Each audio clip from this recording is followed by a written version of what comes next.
뿐만 아니라 여러 군데서요, 심지어 주류 경제계에서조차도 한국 경제가 97년 IMF 때보다 더 어렵다라는 이야기가 나오고 있습니다. 그래서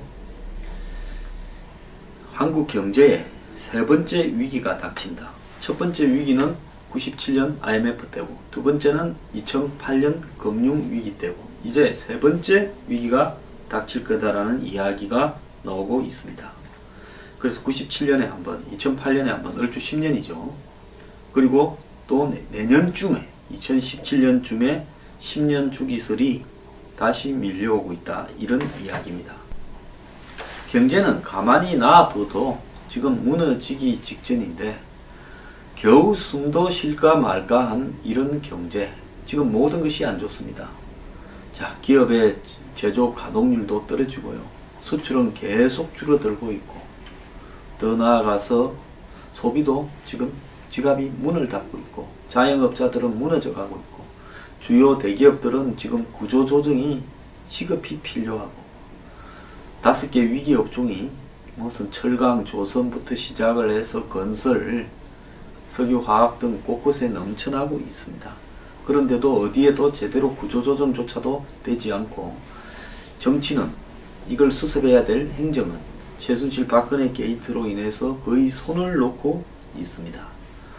자, 이런 상황에서 가계부채나 기업부채, 국가부채가 만만찮게 지금 다 합치면 5천조가 넘게 이렇게 급증을 했고요. 세계 경제는 좋아질 이유보다 나빠질 요인이 훨씬 더 많습니다. 중국의 경제 추락도 지금 눈에 보이게 과시화되고 있습니다. 그래서 대내 요건이나 대외 요건 어디에도 한국이 제대로 경제가 좋아질 상황이 보이지 않고 있고, 내년에는 2%도 성장하겠나라고 지금 우려가 나오고 있습니다. 자, 이런 리스크와 불확실성이 커지는 상황 속에서 한국 경제가요, 지금 굉장히 어지러워져 가고 있다. 지금 많은 사람들은 데자뷰라고 하죠. 기시감이라고 번역이 되고요. 지금 한국 경제가 IMF 때와 비슷한 현상을 지금 나타내고 있다. 자, 그 당시 대부분의 이렇게 기업들이나 이런 쪽에서는, 또 정권회사에서는 빨리 현금을 보유하라는 말들이 굉장히 이렇게 유행을 했습니다. 자, 주식이니 채권이니 다 정리해서 현금을 가져라. 나머지는 다 휴지가 될 수 있다. 이런 이야기가 지금 나오고 있었는데요. 자, 요즘 이제 선두기업 몇 개를 빼고 나면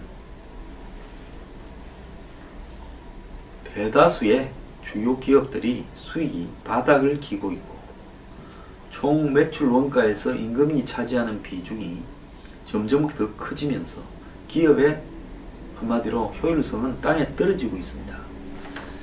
그래서 이런 상황 속에서 지금 가계부채나 기업부채, 이런 부분들을 통제할 수 있는 정치적인 능력은 거의 사라져가고 있고요. 그 다음에 소비자들은 이런 정치 위기와 경제 위기, 또 일자리 상실 등을 갖다가 체감을 하면서 저소득층의 소득부터요, 밑에서부터 점점 가처분 소득이 줄어가고 있습니다. 일자리도 없어지고, 그 다음에 저소득층의 실질적인 소득은 점점 줄어들고 있고, 그리고 비정규직들이나 아르바이트 일용직들의 일자리는 점점 없어지고 있습니다. 제가 얼마 전에 소개해드린 식당에서 일을 하시는 분들 일자리가 지금 없어져 가고 있다. 비정규직의 고통에 대해서 말을 하지 않았습니까? 이제 현실화되고 있어요. 자, 이것이 이제 점점 위로 올라갈 겁니다. 어려움 현상이요. 자, 이런 상황 속에서 이제 기업들이 물건을 생산해도, 백화점이고 마트고 어디에도 물건이 안 팔리는 상황이 보편화되고 있고, 다소 부유하거나 상류층이나 중상층, 상층도, 자, 경제가 이렇게 어려워져 가는데 소비를 하는 것이 맞는가라는 생각에서 지갑을 점점 닫고 있습니다. 요즘에 제가 듣기에요, 특급 호텔들이 주요 고객들한테 전화를 해서 식사를 하러 오라, 밥값을 깎아주겠다라고 한답니다. 제가 기억하기로는 IMF 때도 이런 일은 없었습니다. 아니 호텔이 장사가 하도 안 돼서, 그런 특급 호텔이라는 거는 가면 한 끼에 최소 5만원 10만원 이상 하는 데 아닙니까? 그런 호텔들이 손님이 없어서 이제 밥을 먹으면 거기 회원권을 가진 사람들한테 10% 할인을 해주는데 그 이상으로 더 깎아주겠다고, 한마디로 밥 먹으러 오라고 이렇게 길거리 모집을 하러 다닌다. 이게 말이 되는 이야기입니까? 한국이 그냥 대내 요건만 있어도 시름시름 말라 죽어가는데 대외 요건이 결정적인 타격을 가하고 있습니다. 트럼프가 당선되면서 내년까지 세 차례에 걸쳐서 금리를 더 올리겠다고 합니다. 이렇게 되면 자본이 전부 유출해 되어 나갈 거고 한국의 원달러 환율도 급등을 할 겁니다. 그러면 한국이 그걸 붙들어 놓으려면 어떻게 해야 되겠습니까? 마찬가지로 금리를 따라 올려야 되고요. 지금 대출금리가, 부동산 담보 대출금리가 4%를 향해서 벌써 가고 있습니다. 내년 되면 5%도 훌쩍 넘어갈 거라고 합니다. 1% 올라가면 9조 원 정도가 더 추가 지출된다고 하고 있습니다. 이뿐만 아닙니다. 트럼프 정부는 한국을 향해서 환율 조작국으로, 더 나아가서 통상에 대해서 한미 FTA를 재협상을 해야 될 나라로 분류를 하고 있습니다. 이런 미국의 공격적인 새 정부의 정책과 금리 인상, 그리고 이걸로 인해서 촉발될 신흥국들의 위기, 그리고 유럽의 재정 위기의 재발, 그리고 자원 부국들이 지금 자원 가격이 바닥을 기면서 침체되면서 한국이 그런 나라들에서 인프라나 건설에 대한 수주를 하는 것도 불가능해지고 있습니다. 자, 거기에 한국의 지금 수출의 27%, 범중화권까지 하면 한 35%가 넘는 그런 어떤 중국이 지금 경제가 무너져 가고 있습니다. 자, 이런 어떤 상황에서 결국은 금리 인상과 이 가계의 부도, 기업의 부도에 의한 금융시장 폭락이나 또 이 한국의 대외 수출에 더욱더 부진한 현상이 지속되면서 수출이 급감하면서 한국의 경제를 본격적으로 뒤흔들 가능성 등이 위기의 요인으로 이렇게 진단되고 있고요. 또 기업들은 이런 환경에서 수출이나 내수 등이 다 나빠지면서 수익성이 악화되면서 결국은 이 기업 부채도 감당을 못해서 지금 3분의 1이 넘는다는 상장 좀비 기업들이 다 무너지지 않겠냐라고 예측이 됩니다. 한편으로 가계는 금리가 올라가고 부동산 가격이 폭락하면서 가계부채가 붕괴되면서 결국은 주택가격이 더욱더 하락하는 이 주택가격의 붕괴, 일본식의 버블 붕괴가 발생하지 않나 하는 우려도 나오고 있습니다. 자, 그럼에도 불구하고 트럼프 행정부는 한국에 환율을 절상해라고 이야기를 하고 한미 간의 FTA 통상 문제에 대해서 다시 미국 측에 유리하게 재협상하자 이렇게 주장을 할 겁니다. 그런데 경제에 빠꾸만 전문가들이 통치를 하고 또 카리스마를 발휘해도 이 위기가 극복이 어려운데 지금 대통령 탄핵으로 직무정지가 되면서 골든타임 골든타임 입에 외치고 다니던 대통령은 지금 아무것도 할 수 없습니다. 자, 이런 어떤 공백이 결국 지금 행정기관의 마비를 초래하고 있습니다. 이미 세종시의 관가는 일찍 11시 반만 되면 밥을 먹으러 가고 전부 다 눈치만 실실 보고 일에 손을 놨고 또 정권 교체되는 거 아니냐라고 하면서 일을 적극적으로 아무도 안 하려고 한다. 이런 이야기가 난무하고 있습니다. 자, 이런 상황에서 한국의 대외 신인도는 대통령이 직무정지가 되어 있는 나라라고 알려져서 위기가 닥쳤을 때, 한국 경제에 위기 신호가 왔을 때 한국 내부의 투자자들이 과잉 반응을 보이면서 전부 돈을 빼가는 이런 한 마리가 뛰면 따라 뛰는 이런 현상이 나타나지 않겠냐라고 이야기를 하고 있습니다. 자, 과연 2017년 내년에 이런 위기가 제가 볼 때 대선 과정에서 저는 닥칠 거라고 보고 있습니다. 그러면 여야 정치권은 이 문제를 서로 책임 전가하기 바쁘면서 서로 이 경제 위기에 대한 흙탕물이 안 튀게 노력할 거라고 봅니다. 해결을 하기 위해서 노력하는 게 아니라요. 6.15 임종용 두 경제부총리 현직과 내정자의 갈등을 조정하는 부분에서 야당이 발을 빼버린 부분을 보면 야당의 의도가 무엇인지 잘 나타나는 겁니다. 자, 어느 시점에서 한국에 들어와 있던 외국 자본들이 대규모 유출이 되면서 한국은 경제가 틀렸다. 우리 빨리 빠져나가자. 이렇게 될 때 과연 누가 이런 부분들을 안정을 시키고 통제할 수 있겠는가? 저는 궁금합니다. 지금은 단기 외채 비중도 작고 외환 보유액도 많아서 외국 자본이 빠져나가서 위기가 와도 대처할 수 있다. 이렇게 말을 하고 있습니다. 실제 그런 측면이 있습니다. 그런데 이런 외부 요인과 내부 요인이 서로 시너지 효과가 나타나서 시한폭탄으로 터진다면 그때는 감당을 할 수 없는 부분이 된다라는 이야기도 있습니다. 예컨대 가계부채가 점점 부담이 되기 시작하면서 가계는 지갑을 닫습니다. 내수 부진이 생기죠. 자, 내수가 안 되고 수출도 안 되니까 기업 수익성은 악화되고 고용도 점점 줄일 겁니다. 그러니까 일자리가 없어진 가계가 지금 가계부채 상환 능력이 악화되고 있는 상황이 또 벌어지고 있습니다. 자, 지금 한번 보십시오. 식당에 가서 일하던 40, 50대 주부들이 돈을 못 벌어옵니다. 식당에 일자리들이 없어졌어요. 그럼 왜 식당에 일자리가 없어지냐? 그저께 크리스마스 특수라는 것이요. 몇몇 군데 빼놓고는 아무 데도 없었다라고 이야기를 합니다. 동네 식당들은 다 텅텅 비었다라고 이야기를 합니다.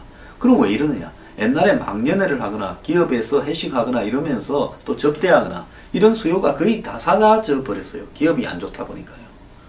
그러니까 지금 자영업도 붕괴되면서 결국은 일자리도 사라지는 이런 일들이 보이고 있고, 그래서 일자리를 상실한 사람들이 가계부채를 갚을 능력을 상실하는 악순환이 되어 있다는 겁니다. 자, 한국은 지금까지 이 경제에 대해서 회복될 수 있는 많은 기회가 있었는데요.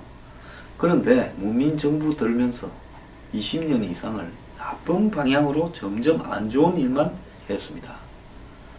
자, 김영삼 정부는 어설픈 세계화를 한다 했고, 김대중 정부는 이를 수습한다고 통화량을 4배 증가시키고 카드 사용을 장려해서 집값 폭등과 가계부채에 도화선을 당겼고, 노무현 정부는 집값 억제와 지방 균형 발전을 명분으로 신도시 건설을 여기저기 혁신도시 기업도시니 추진했는데, 이때 풀린 토지 보상금이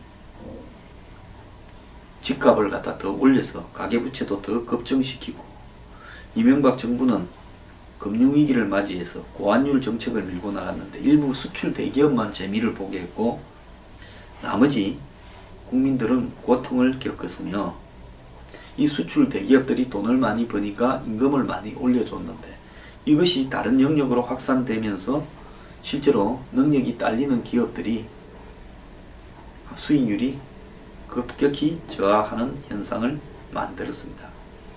박근혜 정부는 무미숙한 능력으로 세월호니 메르스니 모든 이런 부분에 내수를 위축시키고 해야 할 것과 하지 말아야 할 것을 구분도 제대로 못하고 입으로만 노동개혁이니 공공개혁을 이야기를 하면서 문화융성이니 창조경제니 말을 하면서 캐치프레이즈를 허황하게 잡아서 떠들다가 이제 아무것도 못하고 무너지고 있다는 겁니다. 그러니까 결국 능력도 없고 문제가 뭔지 파악도 안 되고 그 대책도 잘못되어 있는 이런 문제 있는 정권들의 연속성들이 한국 경제를 거의 다 망치고 있다는 겁니다. 자, 지금 우리가요, 이런 부분에서 과연 무엇을 갖다가 할 수 있겠냐는 겁니다. 기본적인 상식이 제대로 바뀌고 지금 한국 경제의 한계를 정확하게 인식하는 사람이 대통령이 돼야 된다는 겁니다. 복지를 잘해준다고 소득주도 성장을 한다고 해서 경제 살 수가 없습니다. 어떻게 소득을 주도하는 성장을 만들어낼 겁니까? 그럼 한국 경제의 가장 큰 문제가 뭐냐라는 부분으로 봤을 때 일자리가 없다라는 건데 그 민간의 일자리 영역을 정부가 어떻게 하겠습니까? 그러면 정부가 정책으로서 할 수 있는 게 가장 큰 게 뭐겠습니까? 그러면 국가 주도의 일자리나 국가 주도의 사업을 창출해가는 부분인데 지금 빈약한 예산으로 이 부분을 어떻게 해갈 건가, 어떤 것이 우선순위일 건가 하는 문제가 등장이 되는 겁니다. 자, 먼저 가장 중요한 것은요, 경제가 성장이 불가능한 상태에 되어 있다는 것을 대통령 당선될 사람이 인정해야 됩니다. 하나님이 경제를 맡아도 살릴 수가 없다. 여건은 최악이다. 이것도 인정해야 됩니다. 그러면 이 속에서 폭탄이 안 터지도록 곳곳에 폭탄들을 제거해야 됩니다. 구조조정도 해야 되고 노동개혁도 해야 됩니다. 근데 이거 갖고 경제가 살아나는 게 아니라 이걸 하면 경제는 더 어려워질 겁니다. 안 할 수는 없지만 나중에 더 크게 터지는 걸 막기 위해서 미리 자진해서 폭탄을 해체한다는 거 아니겠습니까? 그러면 과연 무엇을 해야 할 것인가? 저는요, 이제 국민들을 적은 소득에서 살 수 있도록 만들어주는 방향으로 집중을 해야 된다는 겁니다. 지금처럼 사기업의 영역을 마치 정부의 정치역으로 살릴 것처럼 하는 것은 포기해야 된다는 겁니다. 창조경제를 한다고 창조경제 되는 것도 아닙니다. 여태까지 정권들이 얼마나 많이 경제에 대해서 캐치프레이즈를 내걸었습니까? 골프장을 자유로 한다고요? 그래서 경제가 살았습니까? 골프장 지금 회원권 사는 사람들 전부 쪽박차게 생겼습니다. 부동산을 띄어요? 그래서 경제가 살았습니까? 없는 사람만 죽게 생겨버렸고 일부만 재미를 봤습니다. 결국은요, 이제는 국가가 나서서 국가 예산으로 일자리를 창출하고 줄어든 수익으로도 국민들이 살 수 있게 국가적 주택 보급 등을 고민해야 될 시점이다. 그러면 주택 가격이 더 폭락하지 않는가 문제 제기할 겁니다. 그러면 그거 안 한다고 주택 가격이 폭락 안 할 것 같습니까? 누가 이런 이야기를 했는데 저는 굉장히 일리가 있다고 봅니다. 앞으로 집값이 폭락하면요, 은행에 빚이 있는 사람은 어떻게 해야 되겠습니까?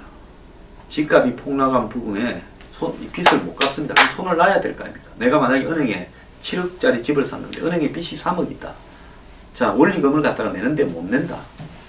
이래 되면요, 정리를 해줘야 됩니다. 집은 은행에 넘어가고요, 그 사람이 원리금을 월세처럼 내는 부담을 좀 경감시키면서 그 집에 살 수 있게 해야 된다. 집주인이 나였는데 이제 집에 걸리는, 내가 6억짜리 집에서 3억은 내 돈이고 은행에서 3억을 빌렸는데 이 3억을 갚을 능력이 없다. 도저히 지금대로는 못 낸다. 그러면 그 집을 소유권을 은행에 주고요, 은행도 감수해야지요. 왜? 돈 장사하면서 손해볼 수 있다는 것을 몰랐다는 게 말이 됩니까? 그러면 지금 3억을 빌려서 원리금을 해서 한 달에 한 80만 원이나 이렇게 낸다면 100만 원이나 이 부분을요, 은행은 연장시켜주고 집은 가지고 오고 솔직히 한 3, 40만 원 받는 걸로 해서 갈 수밖에 없다는 거. 이 사람은 계속 살아가. 지금 그렇게 안 하고요, 뭐 은행이 손해보고 처분한다고 해서 처분이나 되겠습니까? 그러니까 이런 부분으로 하면서 점차적으로 집값이 내려오고 국가의 주택 보급이 더 붙고 이러면서 결국 국가에서 보급해야 될 주택의 양은 줄어들 수가 있겠죠. 집값이 내려오게 되면요. 그러면 집의 소유자들은 다 어떡하냐? 아니, 그분들도 자유경쟁 시장에서 자신의 판단하에 집을 샀다가 집값이 내려오게 되는 거 국가가 어떻게 하겠습니까? 결국은 그분들도 국가가 공급하는 주택의 영역에 오든지, 또 은행은 지금 도저히 짊어질 수 없는 감당할 수 없게 된 대출해준 집들에 대해서 소유권을 확보하면서 그 원래 집주인들에게 오히려 적은 월세로 살게 하는 이런 방향을 선택을 해야 될 거다라는 것이 제 생각입니다. 그래서 이런 부분들을 한 개씩 정리를 해가면서 이제는 국민들이 그냥 살아가게 만드는 것이 국가의 목표가 되어야지요. 몇 프로 성장, 무슨 선진국의 무슨 국민소득 3만 불, 4만 불에 747이니 이런 헛소리나 거짓말들을 안 해야 된다는 게 중요한 거고, 성장이란 말을 대통령 선거에서 지워야 된다고 저는 생각합니다. 근데 그렇게 못할 거예요. 사기를 치다가요. 대단한 경제 위기를 맞게 되면서 수많은 서민들을 고통으로 밀어넣을 가능성이 있다는 겁니다. 그때는 국민들이 길거리로 나와야 된다. 왜? 국가가 경제를 제대로 바라볼 책임도 있다는 겁니다. 근데 대한민국의 역사예요. 정치 때문에 길거리는 나도 경제 문제 때문에 길거리 안 나오는 거 보면 저는 정말 희한하다고 생각을 합니다. 물론 이번에 촛불 집회의 배경에는 나빠진 경제 환경도 있다고는 보고 있습니다. 자, 경제 붕괴요. 이제는 몇 년 전에는 저 혼자서 앞으로 3, 4년 안에 닥친다 했는데 이제는 눈앞에 다가왔습니다. 저는 내년부터 시작될 거라고 보고요. 현재 정치권의 능력이나 공무원들의 능력으로는 이걸 수습할 방법이 없습니다. 국민들이 고민해서요. 이걸 수습할 방법을 제안도 하고 이 문제에 대한 공개적인 토론에도 들어가고 공론화돼야 됩니다. 절대 맡겨놓으면요. 수습이 제대로 안 될 겁니다. 경제는 전문가가 하는 것이다 라는 생각도 버려야 됩니다. 앞에 제가 쭉 이야기했던 말 다 이코노미스트지에 나왔던 이야기에 뒤에 제 의견을 보탠 겁니다. 자, 제 의견이나 이제 주류 잡지의 의견이 똑같아지고 있습니다. 이것도 얼마나 큰 변화입니까? 한 3년 전에 제가 이런 이야기를 할 때는 저보고 맨날 위기만 조장하는 또라이다 했습니다. 지금 과연 그렇습니까?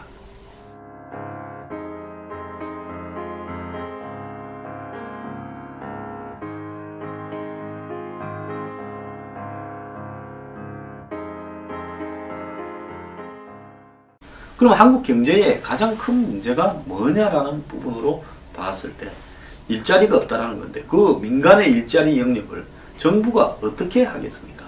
그러면 정부가 정책으로서 할 수 있는 게 가장 큰 게 뭐겠습니까?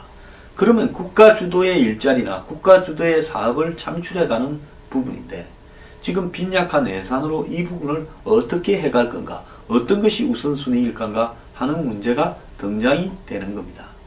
자, 먼저 가장 중요한 것은요. 경제가 성장이 불가능한 상태에 되어 있다는 것을 대통령 당선될 사람이 인정해야 됩니다. 하나님이 경제를 맡아도 살릴 수가 없다. 여건은 최악이다. 이것도 인정해야 됩니다.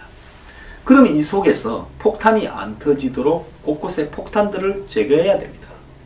구조조정도 해야 되고 노동개혁도 해야 됩니다. 근데 이거 갖고 경제가 살아나는 게 아니라 이걸 하면 경제는 더 어려워질 겁니다. 안 할 수는 없지만 나중에 더 크게 터지는 걸 막기 위해서 미리 자진해서 폭탄을 해체한다는 거 아니겠습니까?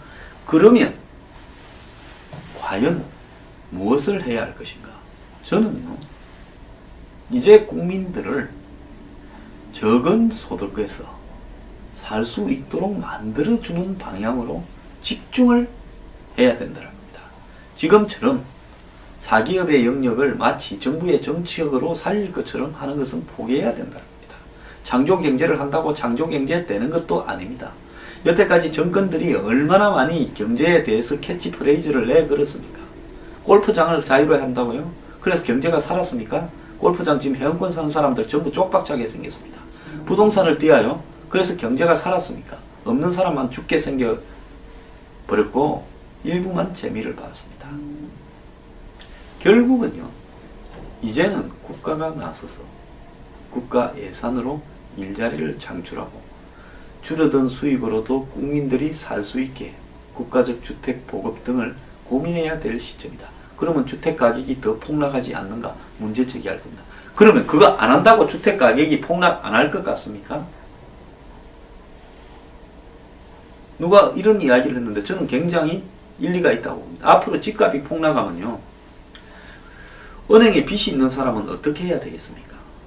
집값이 폭락한 부분에 빚을 못 갚습니다. 그럼 손을 놔야 될 거 아닙니까? 내가 만약에 은행에 7억짜리 집을 샀는데 은행에 빚이 3억 있다. 자, 원리금을 갖다가 내는데 못 낸다. 이래 되면요. 정리를 해줘야 됩니다. 집은 은행에 넘어가고요. 그 사람이 원리금을 월세처럼 내는 부담을 좀 경감시키면서 그 집에 살 수 있게 해야 된다.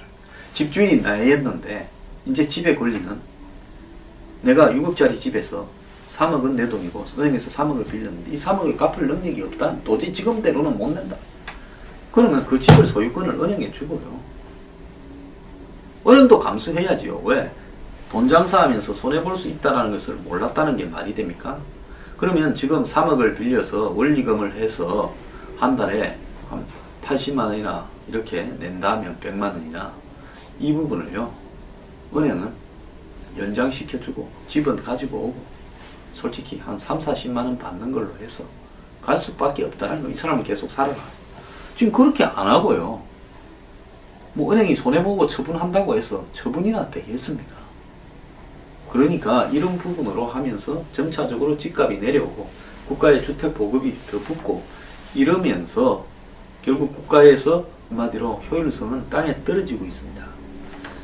그래서 이런 상황 속에서 지금 가계부채나 기업부채 이런 부분들을 통제할 수 있는 정치적인 능력은 거의 사라져가고 있고요. 그 다음에 소비자들은 이런 정치 위기와 경제 위기 또 일자리 상실 등을 갖다가 체감을 하면서 저소득층의 소득부터요, 밑에서부터 점점 가처분 소득이 줄어가고 있습니다. 일자리도 없어지고 그 다음에 저소득층의 실질적인 소득은 점점 줄어들고 있고, 그리고 비정규직들이나 아르바이트 일용직들의 일자리는 점점 없어지고 있습니다. 제가 얼마 전에 소개해드린 식당에서 일을 하시는 분들 일자리가 지금 없어져 가고 있다. 비정규직의 고통에 대해서 말을 하지 않았습니까? 이제 현실화되고 있어요. 자, 이것이 이제 점점 위로 올라갈 겁니다. 어려움 현상이요. 자, 이런 상황 속에서 이제 기업들이 물건을 생산해도 백화점이고 마트고 어디에도 물건이 안 팔리는 상황이 보편화되고 있고, 다소 부유하거나 상류층이나 중상층, 상층도 자, 경제가 이렇게 어려워져 가는데 소비를 하는 것이 맞는가라는 생각에서 지갑을 점점 닫고 있습니다. 요즘에 제가 듣기에요, 특급 호텔들이 주요 고객들한테 전화를 해서 식사를 하러 오라, 밥값을 깎아주겠다라고 한답니다. 제가 기억하기로는 IMF 때도 이런 일은 없었습니다. 아니, 호텔이 장사가 하도 안 돼서, 그런 특급 호텔이라는 거는 가면 한 끼에 최소 5만원, 10만원 이상 하는 데 아닙니까? 그런 호텔들이 손님이 없어서 이제 밥을 먹으면 거기 회원권을 가진 사람들한테 10% 할인을 해주는데 그 이상으로 더 깎아주겠다고, 한마디로 밥 먹으러 오라고 이렇게 길거리 모집을 하러 다닌다. 이게 말이 되는 이야기입니까? 한국이 그냥 대내 요건만 있어도 시름시름 말라 죽어가는데 대외 요건이 결정적인 타격을 가하고 있습니다. 트럼프가 당선되면서 내년까지 세 차례에 걸쳐서 금리를 더 올리겠다고 합니다. 이렇게 되면 자본이 전부 유출해 되어 나갈 거고 한국의 원달러 환율도 급등을 할 겁니다. 그러면 한국이 그걸 붙들어 놓으려면 어떻게 해야 되겠습니까? 마찬가지로 금리를 따라 올려야 되고요. 지금 대출금리가, 부동산 담보 대출금리가 4%를 향해서 벌써 가고 있습니다. 내년 되면 5%도 훌쩍 넘어갈 거라고 합니다. 1% 올라가면 9조 원 정도가 더 추가 지출된다고 하고 있습니다. 이뿐만 아닙니다. 트럼프 정부는 한국을 향해서 환율 조작국으로, 더 나아가서 통상에 대해서 한미 FTA를 재협상을 해야 될 나라로 분류를 하고 있습니다. 이런 미국의 공격적인 새 정부의 정책과 금리 인상, 그리고 이걸로 인해서 촉발될 신흥국들의 위기, 그리고 유럽의 재정 위기의 재발, 그리고 자원 부국들이 지금 자원 가격이 바닥을 기면서 침체되면서 한국이 그런 나라들에서 인프라나 건설에 대한 수주를 하는 것도 불가능해지고 있습니다. 자, 거기에 한국의 지금 수출의 27%, 범중화권까지 하면 한 35%가 넘는 그런 어떤 중국이 지금 경제가 무너져 가고 있습니다. 자, 이런 어떤 상황에서 결국은 이런 외부 요인과 내부 요인이 서로 시너지 효과가 나타나서 시한폭탄으로 터진다면 그때는 감당을 할 수 없는 부분이 된다라는 이야기도 있습니다. 예컨대 가계부채가 점점 부담이 되기 시작하면서 가계는 지갑을 닫습니다. 내수 부진이 생기죠. 자, 내수가 안 되고 수출도 안 되니까 기업 수익성은 악화되고 고용도 점점 줄일 겁니다. 그러니까 일자리가 없어진 가게가 지금 가계부채 상환 능력이 악화되고 있는 상황이 또 벌어지고 있습니다. 자, 지금 한번 보십시오. 식당에 가서 일하던 40, 50대 주부들이 돈을 못 벌어옵니다. 식당에 일자리들이 없어졌어요. 그럼 왜 식당에 일자리가 없어지냐? 그저께 크리스마스 특수라는 것이요. 몇몇 군데 빼놓고는 아무 데도 없었다라고 이야기를 합니다. 동네 식당들은 다 텅텅 비었다라고 이야기를 합니다. 그럼 왜 이러느냐? 옛날에 막년회를 하거나 기업에서 회식하거나 이러면서 또 접대하거나 이런 수요가 거의 다 사라져 버렸어요. 기업이 안 좋다 보니까요. 그러니까 지금 자영업도 붕괴되면서 결국은 일자리도 사라지는 이런 일들이 보이고 있고, 그래서 일자리를 상실한 사람들이 가계부채를 갚을 능력을 상실하는 악순환이 되어 있다는 겁니다. 자, 한국은 지금까지 이 경제에 대해서 회복될 수 있는 많은 기회가 있었는데요. 그런데 문민정부 들면서 20년 이상을 나쁜 방향으로 점점 안 좋은 일만 했습니다.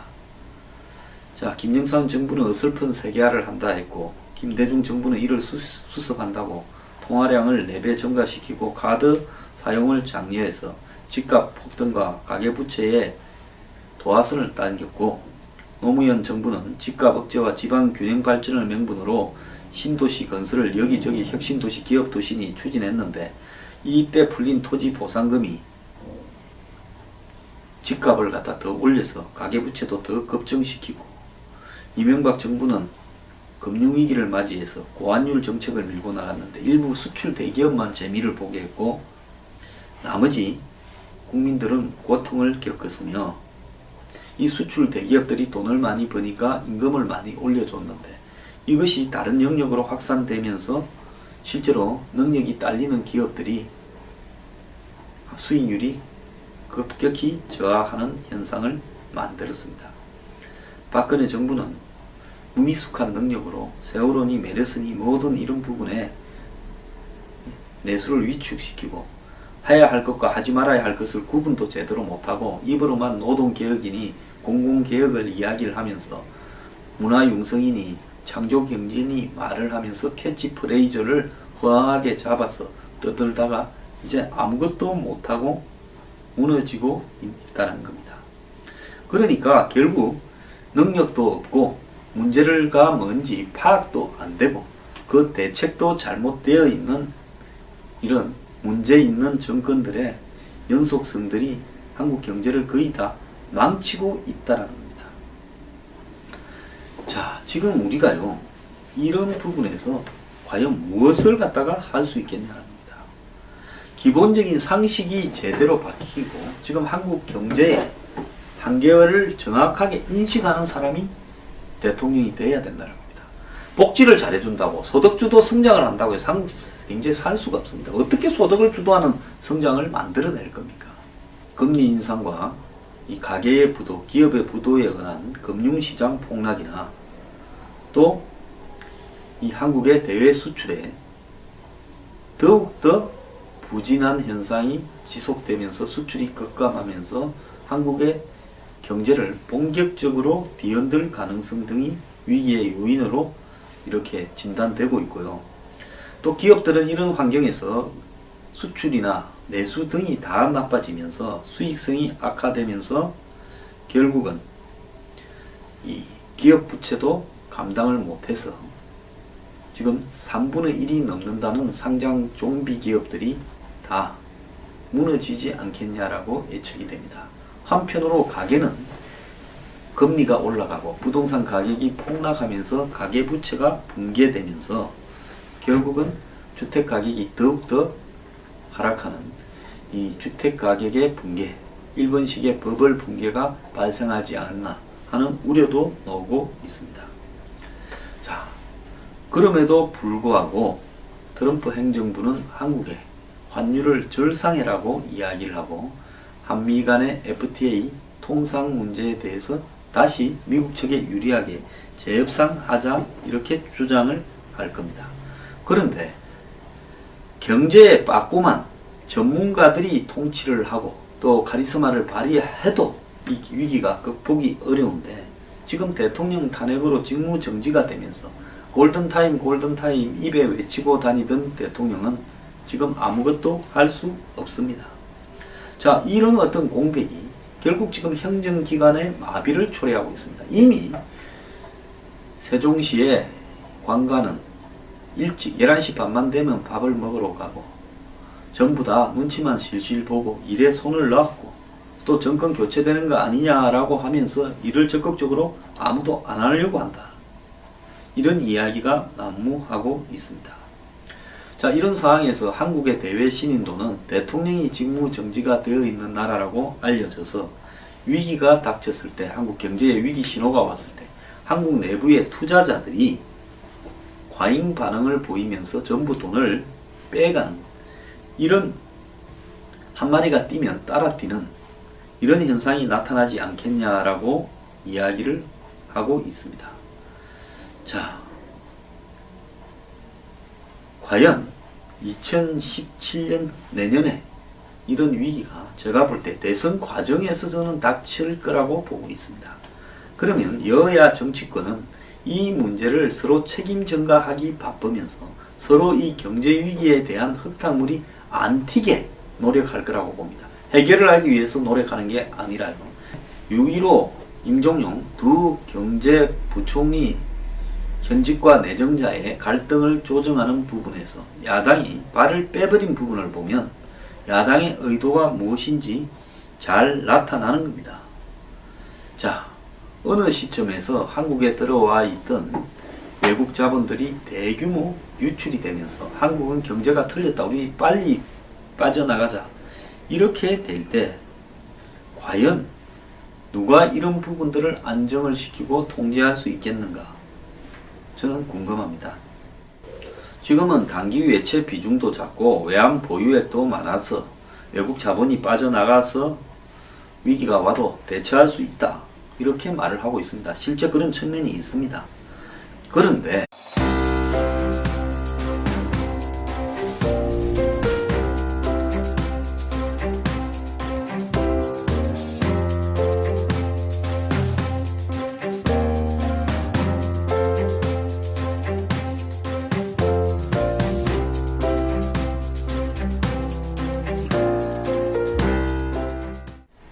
저뿐만 아니라 여러 군데서요, 심지어 주류 경제계에서조차도 한국 경제가 97년 IMF 때보다 더 어렵다라는 이야기가 나오고 있습니다. 그래서 한국 경제에 세 번째 위기가 닥친다. 첫 번째 위기는 97년 IMF 때고, 두 번째는 2008년 금융위기 때고, 이제 세 번째 위기가 닥칠 거다라는 이야기가 나오고 있습니다. 그래서 97년에 한 번, 2008년에 한 번, 얼추 10년이죠. 그리고 또 내년쯤에 2017년쯤에 10년 주기설이 다시 밀려오고 있다, 이런 이야기입니다. 경제는 가만히 놔둬도 지금 무너지기 직전인데 겨우 숨도 쉴까 말까 한 이런 경제, 지금 모든 것이 안 좋습니다. 자, 기업의 제조 가동률도 떨어지고요, 수출은 계속 줄어들고 있고, 더 나아가서 소비도 지금 지갑이 문을 닫고 있고, 자영업자들은 무너져 가고 있고, 주요 대기업들은 지금 구조조정이 시급히 필요하고, 5개 위기 업종이 무슨 철강, 조선부터 시작을 해서 건설, 석유, 화학 등 곳곳에 넘쳐나고 있습니다. 그런데도 어디에도 제대로 구조조정조차도 되지 않고, 정치는 이걸 수습해야 될 행정은 최순실 박근혜 게이트로 인해서 거의 손을 놓고 있습니다. 자, 이런 상황에서 가계부채나 기업부채, 국가부채가 만만찮게 지금 다 합치면 5천조가 넘게 이렇게 급증을 했고요. 세계 경제는 좋아질 이유보다 나빠질 요인이 훨씬 더 많습니다. 중국의 경제 추락도 지금 눈에 보이게 과시화되고 있습니다.